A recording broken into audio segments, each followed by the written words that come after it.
Master Tanjiro के पास आकर उसको एक झापड़ लगाता है और कहता है कि कल को तुम्हारी बहन किसी और को मारेगी तो तब तुम क्या करोगे। तो दोस्तों, स्वागत है आपका फिर से हमारे एक और एक्सप्लेनेशन वीडियो में। तो आज हम बात करेंगे डीमन स्लेयर सीजन 1 के एपिसोड 2 के बारे में। किबुत्सुजी मुज़ान, तुम चाहे जहाँ भी छिप जाओ, मैं तुम्हारा पीछा नहीं छोड़ूंगा। पिछले एपिसोड में हमने देखा था कि तांजीरो नाम के लड़के की फैमिली को एक डीमन मार डालता है, बस उसकी एक बहन नेजुको को छोड़कर, जो अब एक डीमन बन गई है। और उसे ठीक करने के लिए एक डीमन स्लेयर ग्यू तांजीरो को माउंट सगिरी के एक बूढ़े के पास भेजता है। माउंट सगिरी के रास्ते में तांजीरो पास के एक किसान से पूछता है कि क्या वो उसकी टोकरी, पुआल और बांस को अपने साथ ले जा सकता है। किसान उस टोकरी को दे देता है क्योंकि वो उसके कोई काम की नहीं है। तांजीरो टोकरी की कीमत चुकाने के लिए किसान को पैसे देने की बात करता है, लेकिन किसान मना कर देता है, जिस पर तांजीरो जबरदस्ती उसके हाथ में थोड़े कॉइन रखकर वहां से निकल लेता है। तांजीरो नेजुको को एक छोटी सी गुफा में देखता है जो गड्ढा खोदकर उसमें बैठी हुई है, क्योंकि उसको धूप में नहीं जाना है। तो तांजीरो उस बांस और घास को काट पीट कर एक सही वाली टोकरी तैयार कर देता है और नेजुको को उसके अंदर आने को बोलता है, क्योंकि उसको दिन में भी आगे बढ़ते रहना है। जब नेजू अंदर जाने की कोशिश करती है तो वो टोकरी छोटी पड़ जाती है। तांजीरो उसको एडजस्टमेंट करने को बोलता है तो वो जैसे तैसे करके उसके अंदर घुस जाती है। तांजीरो टोकरी को अपनी पीठ पर बांध लेता है। अब उसे धूप से बचाते हुए वो पहाड़ की ओर जाता है और पास की एक लुगाई से माउंट सगिरी का रास्ता पूछता है। तो लुगाई तांजीरो को रास्ते के साथ वार्निंग भी देती है कि रात में बहुत से लोग गायब हो गए हैं, लेकिन तांजीरो उसे चिंता ना करने को बोलकर आगे बढ़ जाता है। रात होने पर तांजीरो और नेजुको जंगल में चल रहे थे तो उन्हें एक घर दिखाई देता है। जैसे ही वो उसके पास जाता है उसे खून की स्मेल आती है और भागकर अंदर जाकर देखता है कि एक डीमन इंसानों को मारकर खा रहा है। खून की स्मेल से नेजुको के मुंह में पानी आ जाता है और उनको देखकर डीमन उसे दूर रहने के लिए बोलता है, क्योंकि वो उसका इलाका है। तभी डीमन तांजीरो पर कूद पड़ता है और उसे बाहर ले आता है। तांजीरो अपनी कुल्हाड़ी से उसकी गर्दन पर वार करता है तो तांजीरो ये देखकर हैरान होता है कि उसका जख्म कुछ ही सेकंड में भर गया और वो फिर से तांजीरो के ऊपर कूदकर उसका गला दबाने लगता है। अपने भाई को मुसीबत में देखकर नेजू डीमन को बढ़िया वाली लात मारकर उसका सर धड़ से अलग कर देती है। डीमन का सिर उससे बात करना शुरू कर देता है। वो इस बात से नाराज है कि उसने सही अंदाजा लगाया था कि उनमें से एक डीमन है और वो अपनी ही बिरादरी वालों को पीट रही है। उस डीमन की बॉडी नेजुको को पीटने लगती है, जबकि उसको बचाने आई तांजीरो को उसका सिर रोक लेता है और अपने बालों से उसकी कुल्हाड़ी को जकड़ लेता है। डीमन नेजू को जंगल में फेंक देता है तो तांजीरो उससे पीछा छुड़ाने के लिए डीमन द्वारा जकड़ी हुई कुल्हाड़ी को ही दूर फेंक कर मारता है, जिससे वो शैतान पेड़ में फंस जाता है। सिर से पीछा छुड़ाने के बाद तांजीरो नेजुको के पास पहुँचता है जिसे वो बॉडी पीट रही थी। तांजीरो उसे लेकर खाई में कूद पड़ा, लेकिन गिरने से पहले ही नेजू उसे बचा लेती है और खाई में गिरकर डीमन का काम तमाम हो जाता है और उस दर्द को महसूस करके उसका सिर बेहोश हो जाता है। तांजीरो सूंघता है कि इसकी स्मेल उसके घर वालों की स्मेल से अलग है। अब तांजीरो को उस डीमन को मारना है, लेकिन वो ऐसा नहीं कर पाता। डीमन मारने में उसकी फट रही थी।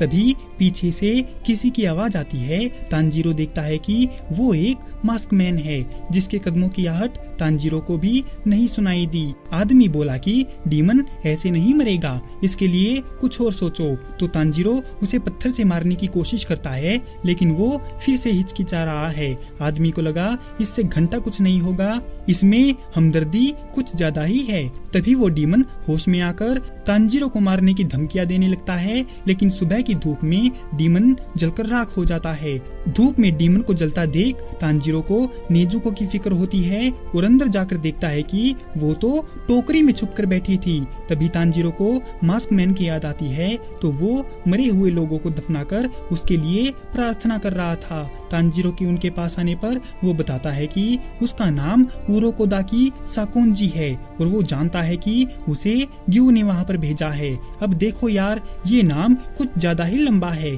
इसीलिए मैं इसको मास्टर बुलाऊंगा, तो आप समझ जाना। मास्टर तांजीरो के पास आकर उसको एक झापड़ लगाता है और कहता है कि कल को तुम्हारी बहन किसी और को मारेगी तो तब तुम क्या करोगे? मैं बताता हूँ। पहले तुम उसे मारोगे और फिर अपने आप को।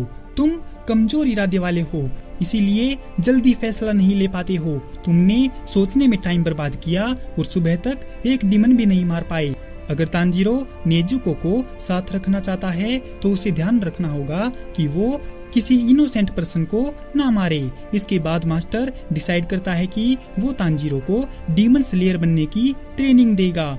वो तीनों वहाँ से निकल पड़ते हैं तो तांजीरो देखता है कि बूढ़े होने के बावजूद मास्टर तो बहुत तेज है और उसकी भागने की आवाज भी नहीं आती। तांजीरो नेजुको से माफी मांगता है क्योंकि भागने की वजह से वो टोकरी के अंदर टकरा रही है और उसे सब्र रखने के लिए कहता है। उसे याद आता है कि उसने नेजुको को अपना फटा हुआ कीमोनो ठीक करते हुए देखा था और तांजीरो को उसके लिए एक नया खरीदने की बात पर वो इसे ही ठीक करने की बात बोलती है ताकि उसके भाई बहन भरपेट खाना खा सके। तांजीरो को ये बात याद आते ही आंसू आ जाते हैं और वो वादा करता है कि वो नेजुको की हर ख्वाहिश को पूरा करेगा।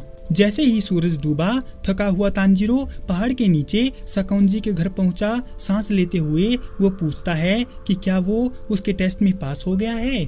इस पर साकोंजी ने कहा कि टेस्ट तो अभी शुरू होगा और वे पहाड़ पर चढ़ेंगे, जिससे तांजीरो को झटका लगता है। साकोंजी के नेजुको की रक्षा की जिम्मेदारी लेने और नेजु के अंदर सो जाने के बाद साकोंजी और तांजीरो पहाड़ पर चढ़ते हैं, लेकिन तांजीरो को थकान महसूस होती है और अब उसे चक्कर आ रहा है। अचानक साकोंजी अपने रास्ते पर रुक जाता है और तांजीरो की ओर मुड़ता है। वो तांजीरो को ऑर्डर देता है कि सुबह होने से पहले पहाड़ पर से उतरकर उसके घर पहुंच जाए। इतना बोलकर साकोंजी वहां से गायब हो जाता है।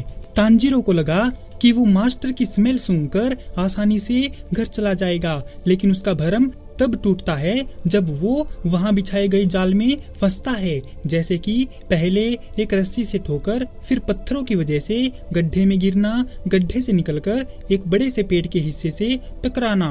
अगर तांजीरो ऐसे ही फंसता रहा तो वो घर नहीं जा पाएगा। पहाड़ पर हवा पतली होने से उसको सांस लेने में भी दिक्कत हो रही थी। तांजीरो एक गहरी सांस लेता है और सही रास्ता पहचान कर बिछाए गए जाल से बचकर पहाड़ से नीचे उतरने लगता है। तभी वो एक बैम्बू से टकराकर गिर गया और उसके ऊपर बहुत सारे बैम्बू आकर गिरने लगे। तो तांजीरो हिम्मत करके आगे बढ़ने लगा और घर पर मास्टर नेजू की देखभाल कर रहे थे। तभी तांजीरो सारे ट्रैप को पार करके थका हुआ सुबह से पहले घर आ जाता है। नेजू के पास बैठा मास्टर तांजीरो को देखते हुए याद करता है कि जब गियू ने एक मैसेज भेजने वाले कौवे की मदद से संदेश भेजा था, जिसमें लिखा था कि मैं एक लड़के को भेज रहा हूँ जो डीमन स्लेयर बनना चाहता है। ये मुझसे बहादुरी से लड़ा था। इसकी फैमिली को डीमंस ने मार डाला, जबकि छोटी बहन को डीमन बना दिया गया, लेकिन वो किसी इंसान पर अटैक नहीं करती। और मुझे लगता है ये दोनों भाई बहन बाकी सबसे अलग हैं। ये लड़का बिल्कुल आप जैसा है मास्टर, क्योंकि इसके सूंघने की शक्ति ज्यादा है और अगर आप इसे ट्रेनिंग देंगे तो ये आपसे भी आगे निकल जाएगा।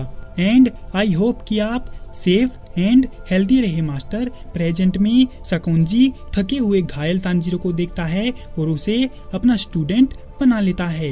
इसी के साथ ये एपिसोड यहीं पर खत्म हो जाता है। तो दोस्तों, कैसी लगी आपको डीमन स्लेयर सीजन 1 के एपिसोड 2 की ये एक्सप्लेनेशन वीडियो? अगर आपको ये वीडियो पसंद आई हो तो इस वीडियो को लाइक और हमारे चैनल को सब्सक्राइब जरूर करें। आपका हमारी वीडियो देखने के लिए बहुत बहुत धन्यवाद और शुक्रिया।